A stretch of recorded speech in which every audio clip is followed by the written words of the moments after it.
Let's talk more about the vaccine now with epidemiologist Dr. John Brownstein. Dr. Brownstein, good morning. You heard there Johnson & Johnson saying they plan to deliver 20 million doses of the vaccine by the end of this month. They want to see 100 million by the middle of the year. What kind of a difference do you expect this can make in the overall race to get this country vaccinated and back to some semblance of normalcy?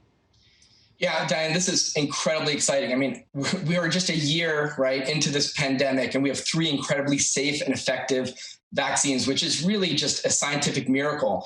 Yeah, we're seeing 3.9 million doses going out this week, and by the end of March, about 20 million, and that should be enough to vaccinate, 7% of the adult population. So that's a really important vaccine that we're adding into the mix. And remember, this vaccine is exciting because it prevented 100% of hospitalizations and deaths, 85% of severe cases.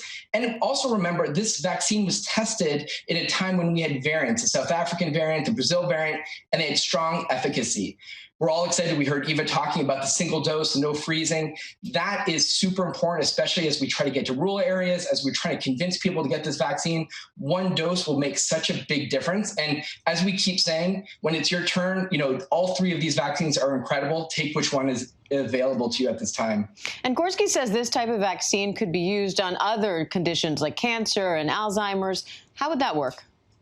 Yeah, it's really incredible. This is new technology, this viral vector concept where we're essentially adding in a gene to express a protein through this adenovirus. This is a common cold that doesn't actually cause any illness, but it delivers messages to the cells to actually produce this protein. And in our case, for coronavirus, it produces a spike protein, elicits an immune response. In fact, they've been working on this technology for years around infectious diseases like HIV and Zika. But when you can train the immune system to do things, you can do it against many other types of diseases like Alzheimer's and cancer. For instance, for Alzheimer's, we know there's this development of a protein called tau that tangles inside the neurons. We know that's an early sign of Alzheimer's. And actually, J&J Janssen is developing a vaccine that actually specifically targets tau through this adenovirus vector. So incredibly exciting because there's so many applications with this viral vector, but also the mRNA vaccines. We're really entering this whole new era of biopharma with these technologies. And you were part of a team at Boston Children's Hospital that developed an online portal where people can search for nearby vaccination locations. How does it work, and why did you feel the need to create this?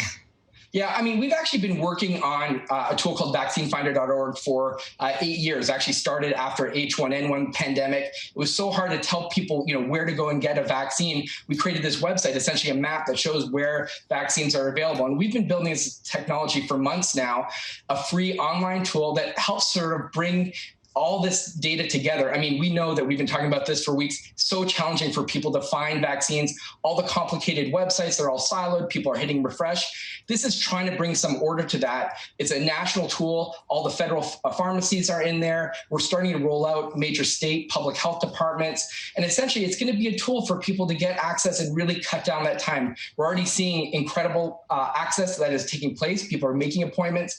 So hopefully this is an additional tool into the mix to really simplify the process for so many right now. Simplifying the process is so key right now. The U.S. has also seen a downward trend in COVID cases over the last 6 weeks, but now there are concerns about rising numbers in Texas after that winter storm. What do Texans need to know right now? Yeah, I mean, I think there's a national data view where we're seeing a plateauing of cases in the last few days, which is a bit concerning. And in Texas, we're actually seeing an increase. And it's not just because of increased testing, because percent positivity is going up. We're even seeing some signs in other sources like wastewater data. It's possible that the storms that brought people together and started pulling people together that may not have been together may have led to increased transmission, maybe some super spreading events. This is the case when, when people come together, and especially if they're not practicing social distancing or mask wearing, that creates environments for the disease to transmit. And unfortunately, you have one natural disaster that helps with a pandemic. It's really devastating. We're hoping this is just a blip and not sort of a permanent rise, but this also tells us we need to double down on those interventions like masking, social distancing right now to get through to this other side of when we get these vaccines out there now. It's just a matter of weeks, but we just all have to do our part to get through. All right, Dr. John Brownstein, great to have you as always. Thank you. Thank you. Hi, everyone. George Stephanopoulos here. Thanks for checking out the ABC News YouTube channel. If you'd like to get more videos, show highlights, and watch live event coverage, click on the right over here to subscribe to our channel. And don't forget to download the ABC News app for breaking news alerts. Thanks for watching.